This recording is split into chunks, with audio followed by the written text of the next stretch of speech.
ஐயனார் துணையில் அடுத்து என்ன நடக்க போகுதுன்னு வாங்க பார்க்கலாம்.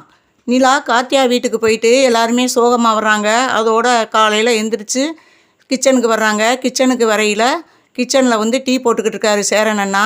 என்னப்பா டீ வேணுமா அப்படின்னு எல்லாத்துக்கும் ஊற்றி கொடுத்துக்கிட்டு இருக்காரு. அப்போ வந்து சேரன் அண்ணா, என்னை மன்னிச்சுக்கங்க, என்னால் தானே உங்களுக்கு இவ்வளவு ஒரு கஷ்டமாக போச்சு அப்படிங்கிறாங்க. நான் தாப்பா உனக்கு சாரி சொல்லணும். ஏன்னா எங்கள் குடும்பத்துக்காக, எங்கள் குடும்பத்தையும் நீ மதித்து எங்களுக்காக நீ போய் பொண்ணு கேட்டு அந்த இடத்துல நீ தாப்பா அதிகமாக பேச்சு வாங்கியிருக்க. அதனால நாங்கள் தாப்பா உனக்கு நன்றி சொல்லணும் குடும்பத்தோட அப்படிங்கிறாங்க. என் மேலே எதுவும் கோபம் இல்லையண்ணா அப்படின்னும், உன் மேலே துளி கூட எங்களுக்கு கோபம் இல்லைப்பா அப்படிங்கிறாங்க. இதை கேட்டு ரொம்பவே சந்தோஷப்படுறாங்க நிலா.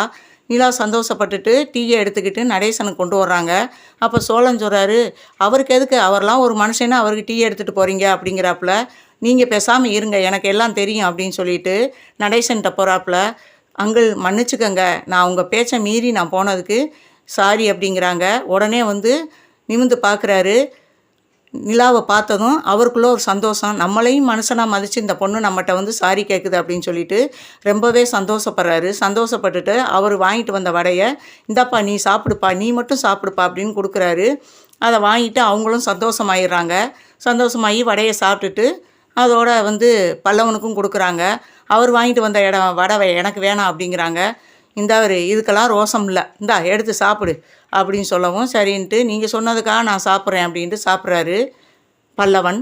பேசிக்கிட்டு இருக்கையிலே மேட்ரிமோனியிலேருந்து இன்னொரு பொண்ணு வருது. பொண்ணுடைய அட்ரஸ் வருது. வரவும் வந்து அவங்க வந்து கால் எடுத்து பேசுகிறாங்க. அப்போ வந்து இந்த மாதிரி நாளைக்கு காஃபி ஷாப்புக்கு வர முடியுமா, உங்களை நான் பார்க்கணும் அப்படின்னா அந்த பொண்ணு பேசுது. சரி நாங்கள் வர்றோம் அப்படின்னு சொல்லிட்டு அதை எல்லாத்துட்டையும் வந்து சொல்கிறாங்க. இந்த மாதிரி நாளைக்கு ஒரு பொண்ணு வந்து அவங்களே கால் பண்ணி வர்றோம்னு சொல்லியிருக்காங்க, என்னென்னா போய் பார்க்கலாமா அப்படின்னு சொல்லவும், சேரன் சொல்கிறாரு, எதுக்குப்பா, இப்போ தானப்பா இவ்வளோ பிரச்சனை முடிஞ்சிருக்கு, வேணாம்ப்பா கொஞ்சம் நாள் போட்டும்பா அப்படிங்கிறாங்க. இல்லைண்ணா, இந்த வீட்டுக்கு கண்டிப்பாக ஒரு பொண்ணு வரணும், அதுதான் என்னுடைய கனவு, நீங்கள் வாங்க அப்படின்னு சொல்லவும், சரின்னு சொல்லிவிட்டு யார் யார் போகிறது அப்படின்னு பேசுகிறாங்க. அந்த நேரம் சோழன் சொல்கிறார், நான் வரேன் அப்படின்னும், நீ போனேன்னா நீயே பேசி அந்த பொண்ணுகிட்ட வந்து சேரனை நான் பேச விட மாட்டேன், நீ வேணவே வேணாம்னு சொல்லவும், அவர் சொல்கிறாரு, நான் அப்படிப்பட்டவன் இல்லை அப்படின்னு சொல்கிறாரு. உன்னைய பற்றி ஊருக்கே தெரியும் அப்படின்னு பல்லவன் சொல்கிறாரு. அப்புறம் பாண்டியன் சொல்கிறாரு, அப்பா நீ போக வேணாம், அண்ணியே போய்க்கிறட்டும் அப்படிங்கிறாங்க.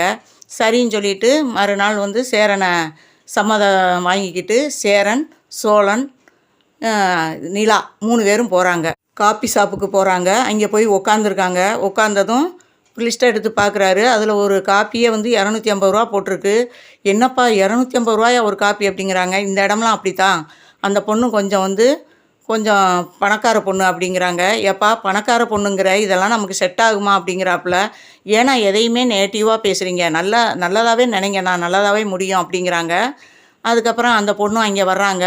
அந்த பொண்ணு வரையிலே வந்து அந்த பொண்ணோட உடம்புல பணத்திமிரு தனியாக தெரியுது. அப்போ பார்த்துட்டு மிரண்டு போகிறாரு சேரன். இந்த பாருப்பா, அவங்க வர்றதை பார்த்தாலே எனக்கு உடம்பெல்லாம் நடுங்குது, ஏன்னா அவங்க உடம்புலே பணத்திமிரு தெரியுது, இவங்கெல்லாம் வந்து நம்ம வீட்டுக்கு வந்து வாழ மாட்டாங்க அப்படின்னு சொல்கிறாங்க.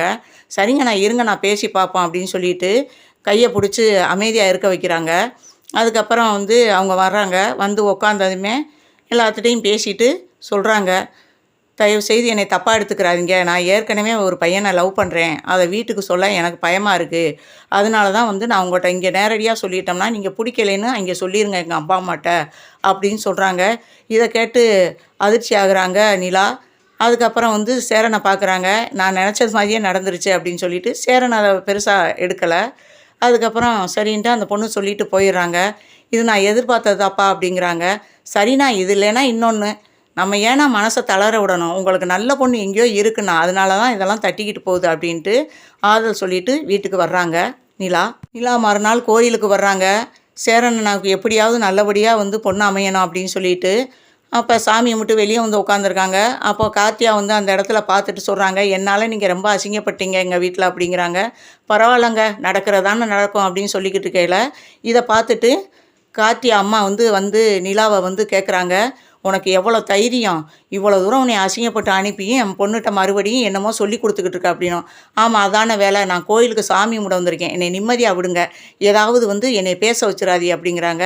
என்னடி பேசுவ, அந்த அதெல்லாம் ஒரு குடும்பம்னு அதுக்காக நீ வந்து பொண்ணு வேற கேட்டு வந்த, என்னமோ பெருசாக பேசுகிற அப்படின்னவும் அந்த குடும்பம்லாம் நல்ல குடும்பம். உங்க குடும்பத்த காட்டிலும் எங்க குடும்பம் நல்ல குடும்பம் தான் அப்படின்னு சொல்றாங்க. என்னடி வந்து 3 மாசத்துக்குள்ள அந்த குடும்பத்த பத்தி பெருசா உனக்கு தெரிஞ்சிருச்சா? ஊர கேட்டு பாரு. ஊர 1000 சொல்லும்.